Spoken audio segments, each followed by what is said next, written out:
Well, we are blessed here in Springfield, Greene County to have a vibrant trail system. It's beautiful, it's peaceful, and it just got a new stretch that will let you walk, run, or bike further than before. I went out to see it for myself and talked to Mary Cromry of the Ozark Greenway's trail about what's new.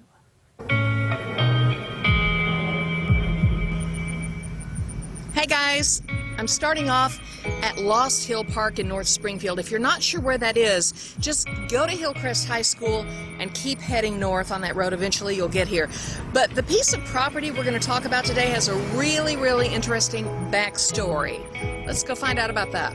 First of all, Mary, what section of the trail are we on right now? What is this called? Great question. We are out on the Fulbright Spring Greenway Trail on our newest gap that we just filled and opened up on Monday, July 13th. And so the gap that we just filled fills that gap between David C. Murray Trailhead and Lost Hill Park. So it was about 1.5 miles long. It's all hard surface. And what's super special is that it really provides filling that key gap along this gorgeous trail alignment. It's the Fulbright Spring Greenway Trail connecting Truman, Lost Hill Park, David C. Murray, and Ritter Springs Park. It's just a beautiful spot right outside of the city. All right, AJ, you're falling behind. You're walking too fast. Walking too fast.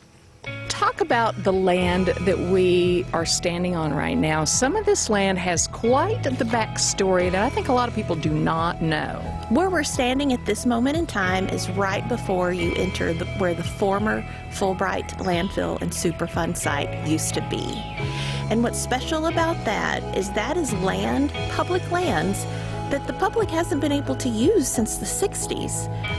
The city, EPA, Missouri Department of Natural Resources, Greenways, we've all worked together to get that land cleaned up so that it's a community resource again. It's a beautiful site now, and at certain times you can catch the wildflowers blooming, all of the fantastic wildlife, whether it's birds, whether it's turtles, deer. It's just a really special spot to connect with nature. So this segment of trail is 10-foot wide concrete because we know that is going to make the best use of our community's resources. Concrete is easier to maintain over time, and then this 10-foot wide width allows it to be that mixed-use, multi-use area. So you might see folks on a bicycle, walking, pushing those baby strollers. It just makes it more comfortable. And this is the new standard that we are utilizing with our partners in Springfield, is because we know that trails are popular. People need them, people want them, and so this is our new minimum, is this 10-foot wide concrete. So we have 7 interpretive kiosks that are going to be installed between Truman and Ritter Springs, highlighting those different features. We're also going to have the on-surface decals so that people know where to make those turns so that they can stay on the main spine of this trail. And then we just recently put out a request for proposals where we hope to work with some muralists, because we really value the importance of creating spaces that people love. And so we know we have a lot of fantastic local artists. We have so many of our beautiful trails connected and our parks connected.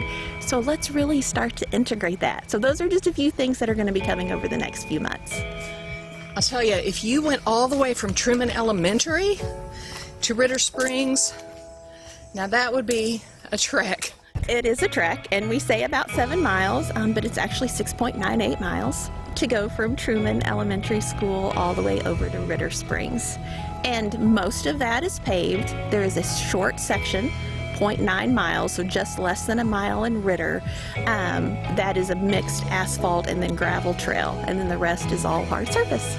So many people right now really value and appreciate our outdoors, especially with all of the uncertainty with our economy, with the pandemic.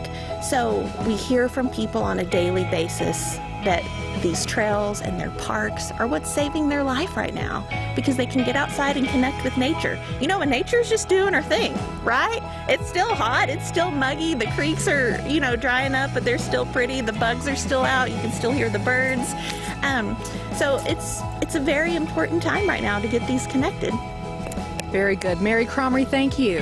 Thank you, Joy, for coming out here and doing a little trail talk.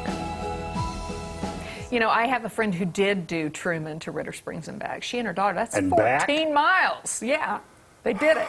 I'll do it. I would love to do it in the fall, but I reserve the right to call my husband and say, come get me. Yeah, okay? okay. Yeah, I just changed You my can mind. even, if it's bad enough, you can even call me. I'll come and get you. Thank you. Just so you shouldn't do that. I told you not to do that. All right, you know, a lot of people probably don't realize we have about 77 miles of trail to enjoy here. That Really? does not include the ones in the parks, okay? We're really fortunate. There's more to come at Jordan Creek, the West Meadows, extensions to Fast Night Creek Greenway Trail, and extending the South Greenway Trail. And here's something new. Ozark Republic Battlefield in Springfield, according to Mary, recently got federal funds to do even more. Again, we have a lot to enjoy, so get out and enjoy it. It's so much fun. We're so blessed to have That's it. pretty cool. It's very cool. All right. Yeah. All right, coming up, we get to check in with our friends over at Entertainment Tonight to see what's making the headlines. Yep, Ozarks Live will be right back.